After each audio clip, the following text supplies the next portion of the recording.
Cinema പ്രേമികൾക്ക് cinema എന്നും ഒരു ലഹരി തന്നെയാണ്. ജനങ്ങൾ ഏറ്റെടുക്കുന്ന സിനിമകളാണ് താരങ്ങളുടെ മൂല്യം വർദ്ധിപ്പിക്കുന്നത്. എന്നാൽ മികച്ച സിനിമകളുടെ കാര്യത്തിലായാലും താരമൂല്യത്തിന്റെ കണക്കെടുത്താലും മുന്നിൽ നിൽക്കുന്നത് തെന്നിന്ത്യൻ സിനിമാലോകം തന്നെയാണ്.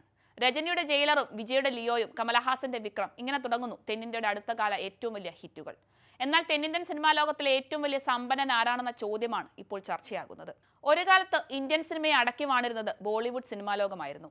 എന്നാൽ ആ പൊതുധാരണയെ പൊളിച്ചെഴുതി ബോളിവുഡിനെ പോലും അമ്പരപ്പിച്ച പ്രകടനങ്ങൾ കാഴ്ചവെച്ചവരാണ് തെന്നിന്ത്യൻ സിനിമാ പ്രവർത്തകർ. അത്രത്തോളം അമ്പരപ്പിക്കുന്ന വിജയങ്ങളാണ് തെന്നിന്ത്യക്ക് സാധ്യമായത്. രാജമൗലിയുടെ ബാഹുബലിയും RRRഉം ഒക്കെ ഇന്ത്യൻ സിനിമാ ലോകത്തിന് തന്നെ ഒരു മുതൽക്കൂട്ട് മാത്രമല്ല, ഓസ്കാർ ദിശയിൽ വരെ എത്തി നിൽക്കാൻ തെന്നിന്ത്യക്ക് സാധിച്ചു. ഇതോടെ വിജയങ്ങൾ നേടുന്ന സൂപ്പർ താരങ്ങളുടെ താരമൂല്യവും ഉയർന്നിട്ടുണ്ട്. എന്നാൽ ഇതിനെല്ലാം ഉപരിയായി ഒരു തെന്നിന്ത്യൻ താരത്തിന്റെ താരമൂല്യവും നേട്ടങ്ങളും ആസ്തിയുമാണ് സിനിമാ ലോകത്തെ തന്നെ ചർച്ചയാകുന്നത്. വിജയമുദ്ര പതിപ്പിച്ച സിനിമകളുടെ കണക്കെടുത്താൽ അവസാനം പുറത്തിറങ്ങിയ ജയിലറിൽ രജനിയുടെ പ്രതിഫലം 110 കോടിയായിരുന്നു. ലിയോയ്ക്കായി 130 കോടിയാണ് വിജയ് വാങ്ങിയത്. വിക്രം സിനിമയുടെ വിജയത്തിന് ശേഷം ഇന്ത്യ 2വിനായി 150 കോടിയാണ് കമലഹാസന്റെ പ്രതിഫലം. GQ മാഗസിന്റെ റിപ്പോർട്ട് പ്രകാരം തെന്നിന്ത്യൻ താരങ്ങളിൽ ഏറ്റവും കൂടുതൽ ആസ്തിയുള്ള താരം ഇവരാരുമല്ല, സാക്ഷാൽ അക്കിനേനി നാഗാർജുന റാവു ആണ്. 3.5 പതിറ്റാണ്ടിലേറെയായി സിനിമ എന്ന തന്റെ കരിയറിൽ 100-ലധികം ചിത്രങ്ങളിൽ അഭിനയിച്ച താരത്തിന്റെ ആസ്തി 3010 കോടിയാണ്. 9 മുതൽ 20 കോടി വരെയാണ് ഓരോ ചിത്രത്തിനും താരം വാങ്ങുന്ന പ്രതിഫലം. അഭിനയം മാത്രമല്ല, മറ്റു പല സാമ്പത്തിക സ്രോതസ്സുകളിൽ നിന്നും താരത്തിന് വരുമാനമുണ്ട്.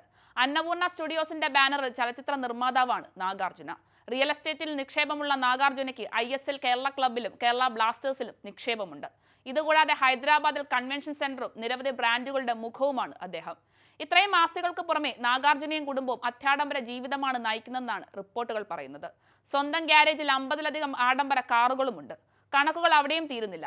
ഹൈദരാബാദിൽ താമസിക്കുന്ന ബംഗ്ലാവിന് 45 കോടി രൂപയാണ് മൂല്യം. സ്വന്തമായ ഒരു പ്രൈവറ്റ് ജെറ്റും തീരുന്നതാണ് നാഗാർജുനയുടെ ആകെ ആസ്തി. തന്റെ കരിയറിലെ നിരവധി സിനിമകൾ കൊണ്ട് മലയാളികൾക്കും സുപരിചിതനാണ് നാഗാർജുന. ഒരു കാലത്ത് മലയാളികൾക്ക് പ്രിയങ്കരിയായ നടി അമലയാണ് താരത്തിന്റെ ഭാര്യ. മകനായ നാഗചൈതന്യയ്ക്കും കേരളത്തിൽ നിരവധി ആരാധകരുണ്ട്. ദക്ഷിണേന്ത്യൻ അഭിനേതാക്കളിൽ രഘുപതി വെങ്കടേഷിന് 2200 കോടിയും ചിരഞ്ജീവിക്ക് 1650 കോടി രൂപയുമാണ് ആസ്തി. GQ ടൈംസ് ഓഫ് ഇന്ത്യ എന്നിവയുടെ റിപ്പോർട്ട് പ്രകാരം 1370 കോടി രൂപ ആസ്തിയുള്ള ചിരഞ്ജീവിയുടെ മകൻ റാം ചരണാണ് 4ാം സ്ഥാനം വഹിക്കുന്നത്. ഹിറ്റുകളുടെ ഒരു പരമ്പര തന്നെ ഒരുക്കിയ തെന്നിന്ത്യൻ ലോകത്തിലെ ആരാധകരുടെ ഏറ്റവും വലിയ തർക്കമായിരുന്നു താരമൂല്യത്തിൽ ആരാണ് സമ്പന്നൻ എന്നത്. GQവിന്റെ റിപ്പോർട്ട് വന്നതോടെ ആ തർക്കത്തിനും ഒരു പരിഹാരമായിട്ടുണ്ട്.